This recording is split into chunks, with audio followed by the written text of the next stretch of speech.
Yeah, so they don't let you stick around if you just got a day pass. They'll catch you and be like, hey, we're taking you back. So, oh, we saved Joshua. We lost a bunch of money, but we saved Joshua. So let's speak to him. He says, thanks for bailing me out. I appreciate it. Me and the wife will be moving on soon. She says, thank you for rescuing my husband. Please accept... What? Something? Did she give me something?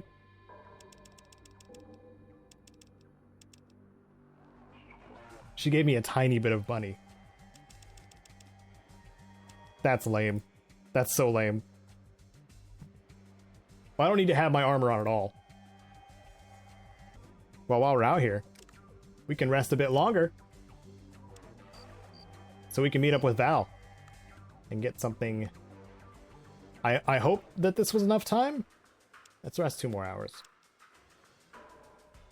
And then go see Valerie. Oh, Valerie! I believe you have something I want. Day pass, please. Here you go. Alright. Checking my pockets. Nothing in them. And now we must speak to Val.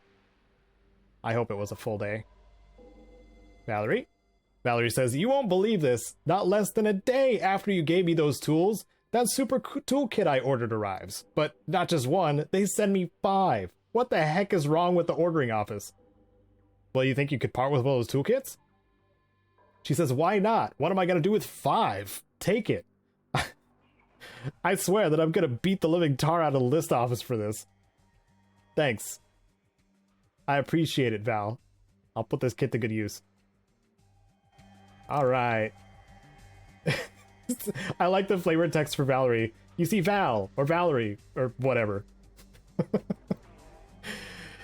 So she gave us a super toolkit. An impressive tool set made by Snap-Off. This is just a reference to Snap-On Toolkit. Or Snap-On Tools, which are a very real thing. Just a little clever wordplay thing. Okay. So we've got the toolkit. Let's talk to Thomas More really quick. Let's see if we can get the side quest out of him. He says, welcome again, fellow seeker of the truth. How can I help you this day? We have new dialogue. Because we went to the allocation center. I have a question. Why does Vault City have slaves? I heard it was a free city. He says, I cannot answer that, for the city built on slavery can never be truly free. Testify, brother. Speak the word. He says, the word, my friend. The word is selfishness. Mixed in a slew of ignorance, blah, blah, blah, blah, blah. Amen, brother. I hear you. Oh, here we go. Friend, as I look upon you today, I see strength. I see faith. Do my eyes deceive me? Or do they see a kindred soul that shares my cause? Dang right. He says, then let me ask you this, my friend. To what lengths would you go to spread the word? No lengths are too long. No distance too great. When the cause is just, and the word is true, whatever needs to be done, I will do it. Moore says, even though it may mean banishment from this oasis? Anything to release my fellow man from his bonds. He leans in. I have a briefcase with information vital to our cause. Will you deliver it to New Reno for me? I would do it, but the citizens here are watching me. Sure. Give it to me. He says, here it is. Deliver this to a man, John Bishop, in New Reno. Tread carefully, my child, and carry the word with you. Deliver this briefcase to John Bishop? No problem. Okay. Moore's briefcase. Thomas More asks you to take this Brahmin hide briefcase to the Bishop family in New Reno. It is securely locked, and you can't seem to open it. It weighs 5 pounds. Okay. Cool. Alright. I was able to actually get the briefcase off of him. Took a little finagling with the dialogue, but we got it. I think I want to wait to do the citizenship introduction thing. What else? I got the super toolkit. I don't have all the beer I need yet. I think we've done all we can here for now. So let's head out. We got some stuff to do in Gecko, don't we? I will take care of puking Charlie, because otherwise I'll probably just forget. Even though we walk by him every single time. Charlie! You gain 100 experience points. Use the rat away on puking Charlie. I could rest an hour. And he gets up. He says, surprise, it still ain't glowing. Thanks, stranger. I appreciate your help. I couldn't afford the auto dock. Nice. So, I think I've gotten what I need to out of Vic as well. So, I'm going to... Well, I have to make him unequip everything too. Alright. So I got all the stuff off of Vic. He is utterly useless at this point. And I'm going to leave him right here. I need you to wait here until I come back. He says, whatever you say, boss. That's it for now. And I'm probably going to leave him here forever. Because we're going to get Cassidy. This is the father of Cass from Fallout New Vegas. As the lore goes. You see an elderly man with deep wrinkles along his face. If he notices you looking at him, he gives no sign. He says, well now, I ain't seen you in this place before, stranger. Name's Cassidy. I run this place. What can I do for you?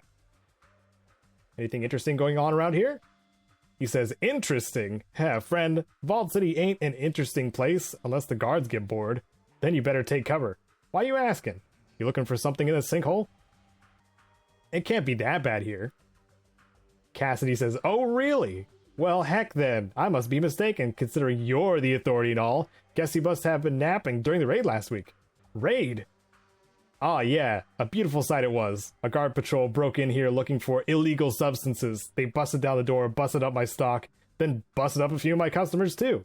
What happened after that? After they haul away this one guy, Joshua, for resisting arrest, they fined my butt for finding, get this, real whiskey on the premises. Never mind that I got a permit from Stark 3 months before. Whoa, no kidding. He says, it gets better. Now I'm in debt to the guards for the fine, and I had to buy a new case of alcohol from a merchant at triple my standard rate. I'm expecting the guards to come knocking again soon, just to bust my chops. Well, what's it like most of the time? He says, even the good days ain't worth a darn. The citizens don't drink much, so I'm stuck here pouring drinks for merchants. The next cheap son of a gun who haggles for a drink is gonna be wearing his butt as a hat. Why are you here if you hate it so much? Cassidy says, I have a bad heart. Need cardio booster shots to keep it beating. This city's the only place to get real medical care. So I thought I'd settle here, try to make a living. You sound pretty fed up with this place. He says, makes me want to close up shop and let this city rot. Screw them all. Why don't you leave? He says, go into the waste by myself? Ha! Sick of this place. But I ain't stupid. Well, I'm heading out that way again. Why don't you come along? Cassie says, hey, you serious? Sure. Why the heck not? You look like you know how to take care of yourself in a fight. He says, all right, count me in. Let's hit it. I've convinced Cassie to join my party. 300 experience. Sam Krebs left a comment that I've had a lot of difficulty answering. I don't know how many takes this is, but I'm going to read the comment. I know you tend towards more sci-fi post-apoc games, but following your Fallout 1 playthrough and this, and your mention of playing D&D, would you be inclined to do playthroughs / guides of some other more fantasy-oriented classic RPG games from that era, i.e. Baldur's Gate, Neverwinter Nights, Planescape Torment, etc.? I would just like to say, I love Neverwinter Nights. I love dragging whichever friend I can to play it multiplayer co-op through the campaigns. However, there's not, as far as I can tell, there's not enough interest to warrant making like some in-depth guides / playthroughs for those classic games. It's hard to simplify an answer, but it has to do with interest, both my own and my audience's. Fallout and Skyrim are kind of where my channel sits when it comes to a niche. If we go that far back to classic RPGs, I don't think there's enough audience for it. And I have to consider that, unfortunately, because this is my job. I say fortunately and unfortunately, because I love doing this, but I have to be mindful of what people are hopefully going to watch, if that makes sense. And I don't see much happening when it comes to those classic games.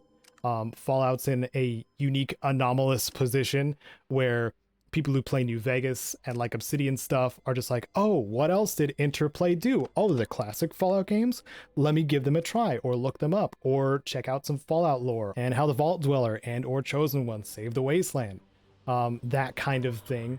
And Fallout fans, if I can make a little blanket statement here, are some of the most dedicated fans I've seen when it comes to games, and along with me are helping keep the classics alive. And all of you watching right now are helping keep the classic games alive. We'll see after Baldur's Gate 3 gets its full release if we get a similar thing with the earlier Baldur's Gate games, but I don't know. Like, it's too early to tell, and I don't know if they would hold my interest as long as Fallout does. So I hope that answers your question, Sam. I put a lot of effort into this. My voice is actually tired from trying to answer this question.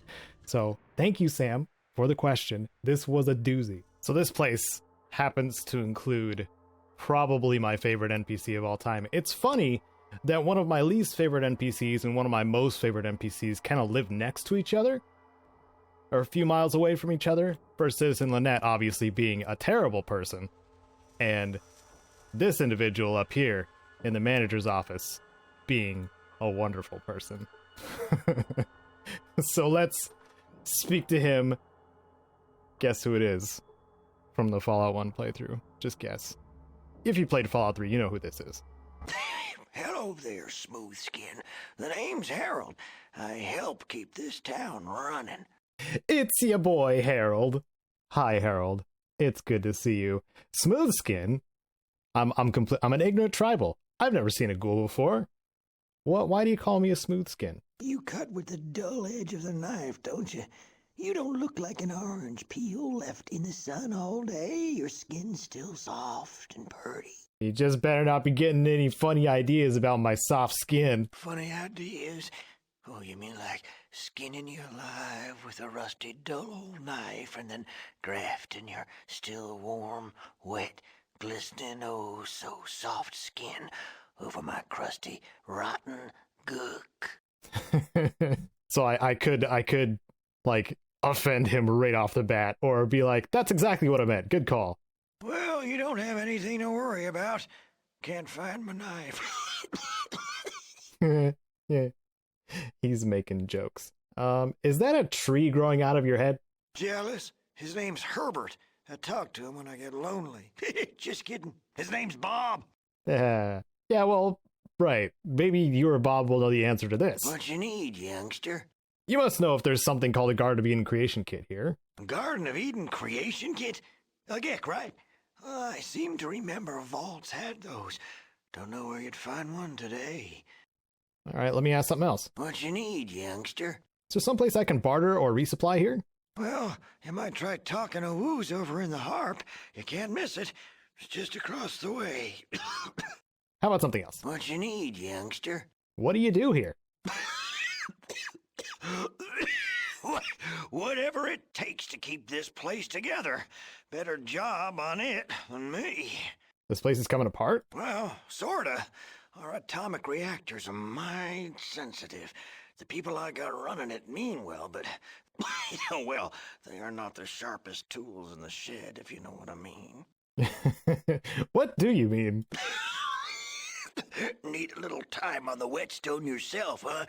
I mean, they are not too bright. Here's an example. The other day, I get a report. On it, it says the main coolant valve should be shut down. That would have caused a meltdown. That would make the Grand Canyon look like a pig wallah. That sounds bad.